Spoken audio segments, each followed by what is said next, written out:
Developing right now, President Obama's Putin problem.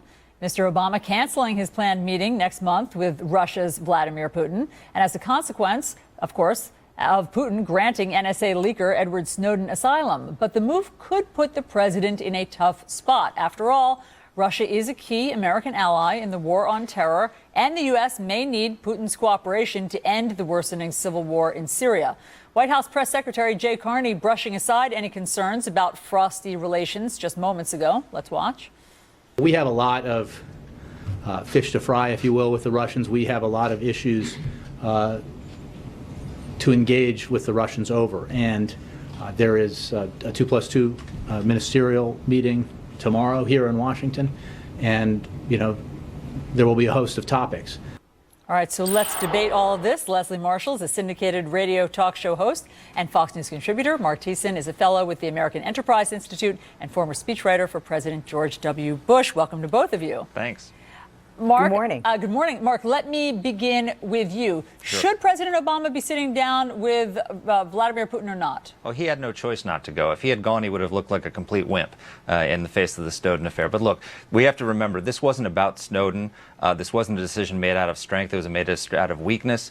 And it was because it was the result of the collapse of Obama's Russia policy. I mean, in June, President Obama gave a speech where he was going to where we were going to have major new arms reductions with Russia. And the Russians didn't even respond to it. So we were about to have a summit where there would have been a signing ceremony, and there was going to be no signing ceremony. There was going to be no progress on arms control. There was going to be no progress on Iran. There was going to be no progress on Syria. There was going to be no progress on missile defense. So the summit was shaping up to be a complete disaster. So the Snowden affair is just the perfect pretext for Obama to cancel the summit and get out of something that would have been an embarrassing diplomatic failure on the world stage. Leslie, what do you think? Should he have sat down, given all of that, with Putin or not? Absolutely not, and I don't agree with Mark at all. I think the president, you know, it's an old cliche, fool me once, shame on you, fool me twice. You know, Putin may be the leader of Russia, but our president is the leader of the free world. And I think Mr. Putin needs to be reminded of that. We have a newly elected president in Iran, and I think things might be very different with this man who is willing to talk to the United States, who is working in a very different position than Ahmadinejad did in the past. And with regard to Syria, well, Russia may not be on our side currently, but the world is, including the Arab world. I think Mr. Putin may feel that he has really big pecs, but he's bitten off more than he can chew here with regard to Snowden. And this is a poor decision for Putin, not for President Obama. But, Leslie, let me ask you something before I get back to Mark. What about candidate Obama back in 2007, who said it would be his policy to sit down with our enemies because otherwise how are tensions ever resolved? I don't think that you could classify Putin an enemy as of yet.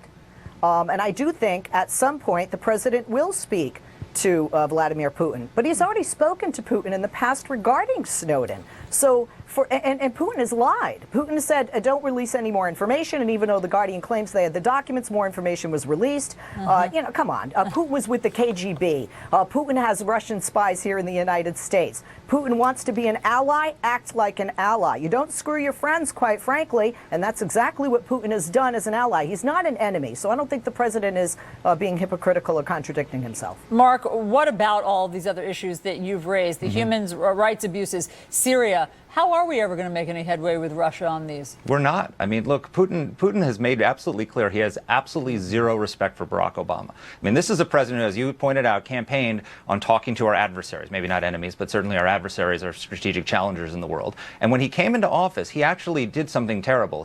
He basically screwed over our allies, Poland and Russia, Poland and the Czech Republic, canceling missile defense agreements with them that they had taken a great risk because Putin actually threatened to point nuclear missiles at them for doing it. And he canceled them in the name of this reset with Russia. Well, what have we gotten for Obama's reset?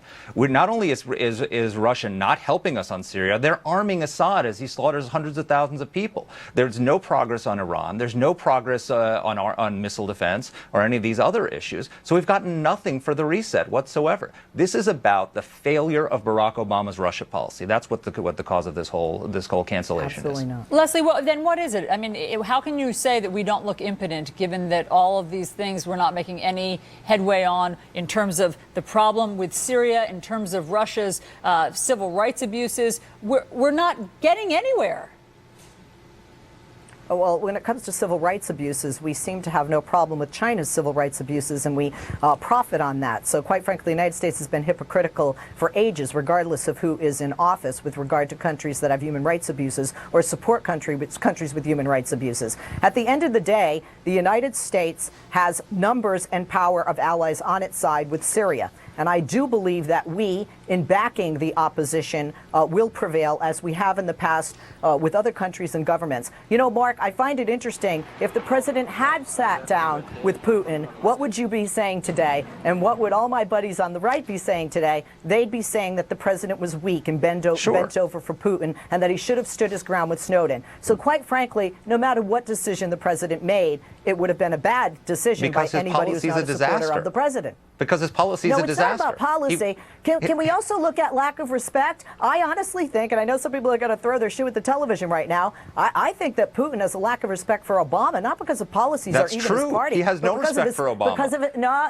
Mark, you're going to hang on. Because Russians respect I think it's because of his skin color. I think it's because of his skin color. Oh, if please, you look at the history of Russia, got to be kidding me. Really? Yeah, I mean, how many black Russians other than a cocktail have you met, Mark? Oh, that is the weakest defense I've ever heard of Barack Obama's Russia policy. I mean, look, our Russia policy is in complete disarray, and you're saying it's because Putin's a racist. He may be, I don't know, but that's not why we have a problem with Russia. The reason we have a problem with Russia is because I think it's a problem. One of the areas he has a problem with approaching them from a position of weakness. We are approaching them from a position of weakness. We threw our allies under the bus and went pleading for them on missile defense. We threw our allies under the bus, and we've gotten absolutely nothing for it. That's the problem we face with Russia right now. Look, it's impossible to get inside Putin's head, thank goodness. So we will never know exactly what is motivating his bad behavior. But Leslie Marshall and Mark Thiessen, thanks so much for the debate. Thank you.